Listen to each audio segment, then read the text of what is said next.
बिस्मिल्लाहिर्रहमानिर्रहीम अस्सलाम वालेकुम डियर स्टूडेंट्स। आज की क्लास में मैं आपसे कैश बुक का क्वेश्चन नंबर 3 डिस्कस करने जा रहा हूँ। इससे पहले जो है वो मैंने क्वेश्चन नंबर 1 और 2 कंप्लीट बोर्ड पर करवाए हैं और आपको इसकी पहले वर्किंग और उसके बाद सोल्यूशन यानी फॉर्मेट जो है वो कैश बुक कैसे बनती है वो बताया।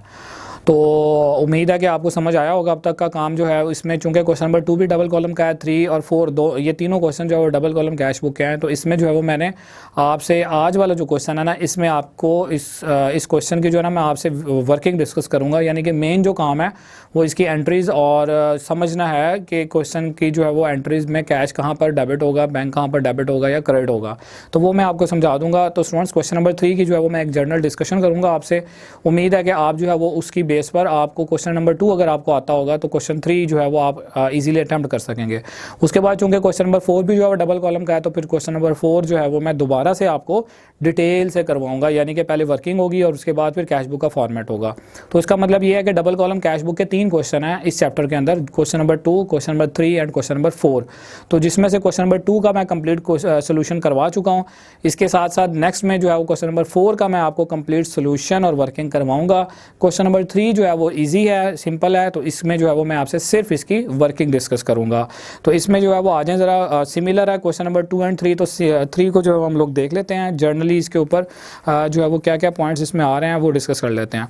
तो मेरे पास यहाँ पर है पेज नंबर 260 और इसमें जो है वो ट्रांजैक्शन के हवाले से स्टेटमेंट जो ऊपर लिखी हुई है वो है जी, record the following transactions into the cash book double column और of Fazal corporation and find out the balances at the end of the month.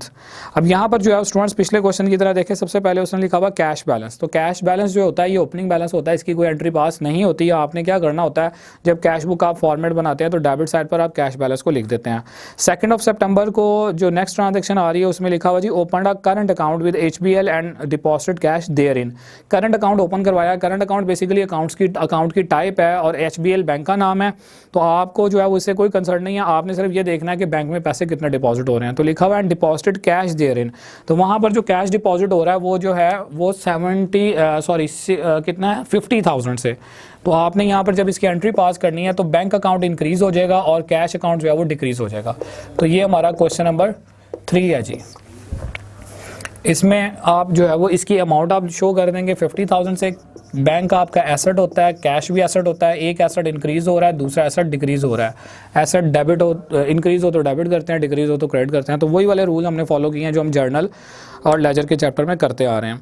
Next जो ट्रांजैक्शन है वहाँ पर लिखा हुआ purchase furniture and paid by cheque. Furniture purchase किया है, तो जब आप फर्नीचर खरीदोगे तो फर्नीचर आपके बिजनेस का एसेट बन जाएगा। फर्नीचर अकाउंट को आप डेबिट करोगे और अमाउंट आएगी यहाँ पर 4500 से और पेमेंट हो रही है चेक के थ्रू। तो इसका मतलब है आप जब चेक दोगे तो आपका बैंक अकाउंट जो है वो डिक्रीज होगा और जब बैंक डिक्रीज होगा तो बैंक अकाउंट को आप क्रेडिट करोगे, क्योंकि बैंक हमारा एसेट होता है और एसेट में कमी हो तो क्रेडिट करते हैं। उसके बाद देखें लिखा हुआ कैश सेल्स। तो आप जब इसकी एंट्री पास करेंगे तो वो क्या बनेगी जी, cash to sale. Simple entry है, काफ़ी दफ़ा पिछले क्वेश्चंस में आ चुकी हुई है।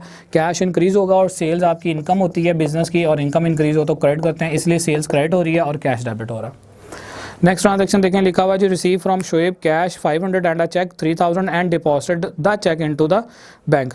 500 रुपया कैश मिल रहा है, 3000 रुपया जो है वो चेक मिल रहा है और जो चेक है वो बैंक में जमा हो रहा है। तो इसका मतलब है 3000 वाला जो चेक है वो बैंक में अगर जमा हो रहा है तो आपने बैंक अकाउंट के नाम से उसको लिखना है और कैश जो है वो कैश के नाम से आएगा। तो कैश को आप डेबिट करोगे 500 से, बैंक को आप डेबिट करोगे 3000 से और पैसे किससे मिल रहे हैं यहाँ पर, शोएब से। तो आप शोएब अकाउंट को 3500 से क्रेडिट कर देंगे। बेसिकली शोएब से आपने पैसे लेने होंगे, उसने आपको क्या किया, 500 रुपया कैश दे दिया, 3000 रुपये जो है उसने 3000 का उसने आपको चेक दे दिया। जो चेक उसने आपको दिया आपने वो चेक जाके बैंक में जमा करवा दिया। तो अब आपका वो डेटर था, जब उससे पैसे मिल जाएंगे तो डेटर हमारा एसेट होता है, एसेट में कमी हो तो क्रेडिट करते हैं, इसलिए हमने शोएब को क्रेडिट किया क्योंकि हमारा डेटर था। नेक्स्ट में देखें purchase goods and paid by cheque. Purchase कर रहे हैं चीज़ों को और हम उनकी पेमेंट कर रहे हैं चेक के थ्रू। तो आप यहाँ पर जब इसकी एंट्री पास करोगे, जब भी हम गुड्स को परचेज करते हैं हमेशा परचेजेस अकाउंट आता है और पेमेंट अगर चेक के थ्रू हो रही है तो बैंक अकाउंट को आपने क्रेडिट करना है। और इधर अमाउंट जो आ रही है मेरे पास दैट इज़ 5800। तो 5800 से आप इसकी पोस्टिंग कर देंगे। उसके बाद नेक्स्ट में देखिएगा लिखा हुआ receive cash as commission. Cash मुझे रिसीव हो रहा है कमीशन की वजह से, तो कैश अगर रिसीव हो रहा है तो कैश इंक्रीज़ हो जाएगा ना, कैश इंक्रीज़ होगा तो हमारा एसेट है, एसेट इंक्रीज़ हो तो डेबिट करते हैं, तो कैश को आपने डेबिट कर देना है। और कमीशन आपको मिल रहा है तो कमीशन अगर दे रहे हो तो वो एक्सपेंस होता है, और अगर कमीशन मिल रहा हो तो वो इनकम होती है। और इनकम का रूल हम लोग पढ़ चुके हैं कि इनकम जब भी इंक्रीज़ होती है हमेशा उसको क्रेडिट करते हैं। तो आपने क्या करना है, यहाँ पर कमीशन अकाउंट को क्रेडिट करना है इनकम वाला रूल अप्लाई करके, तो कैश टू कमीशन एंट्री हो जाएगी। उसके बाद लिखा हुआ receive cash in full settlement from Khalid and send the cash into the bank. Khalid से हमने पैसे लेने थे, हमें उससे पैसे मिल रहे हैं फुल सेटलमेंट के साथ, यानी कि अब फ्यूचर में उससे कोई पैसा नहीं लेना, और जो पैसे हमें खालिद से मिल रहे हैं हम उसको क्या कर रहे हैं, send the cash into the bank, वो कैश हम बैंक में जमा करवा रहे हैं। तो इसका मतलब है हमारा बैंक अकाउंट इंक्रीज़ हो जाएगा। और पैसे किससे मिल रहे हैं जी, आपको खालिद से। तो खालिद आपका डेटर था, जब उससे पैसे मिल जाएंगे तो उसको आप कम करेंगे, डेटर एसेट होता है, कम हो तो क्रेडिट होता है।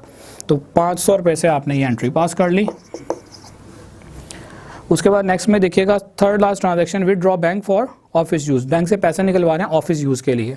तो ऑफिस यूज़ के लिए अगर आप पैसे निकलवाओगे तो वापस ये पैसे बिजनेस के कैश में आएंगे, और बैंक से पैसे निकलवाने की वजह से बैंक अकाउंट कम होगा, बैंक हमारा एसेट होता है, कम हो तो क्रेडिट करते हैं। इसकी जो अमाउंट आ रही है वो आ रही है जी 5000 से।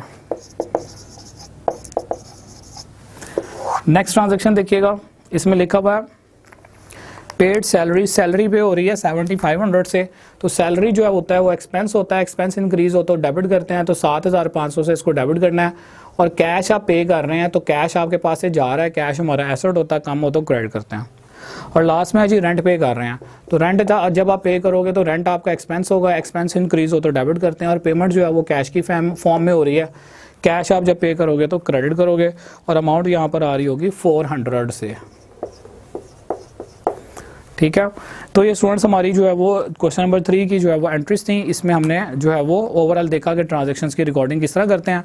इंशाल्लाह ताला क्वेश्चन नंबर 4 जो है वो मैं नेक्स्ट वीडियो में आपसे डिस्कस करूंगा डिटेल के साथ, और वहाँ पर जो है वो हम एक मरतबा फिर से देखेंगे कि डबल कॉलम कैश बुक का फॉर्मेट जो है वो किस तरह से बनता है और एंट्रीज की पोस्टिंग कैसे होती है। इंशाल्लाह नेक्स्ट वीडियो में जो है वो क्वेश्चन 4 की डिस्कशन होगी। तब तक के लिए आप मुझे इजाज़त दें।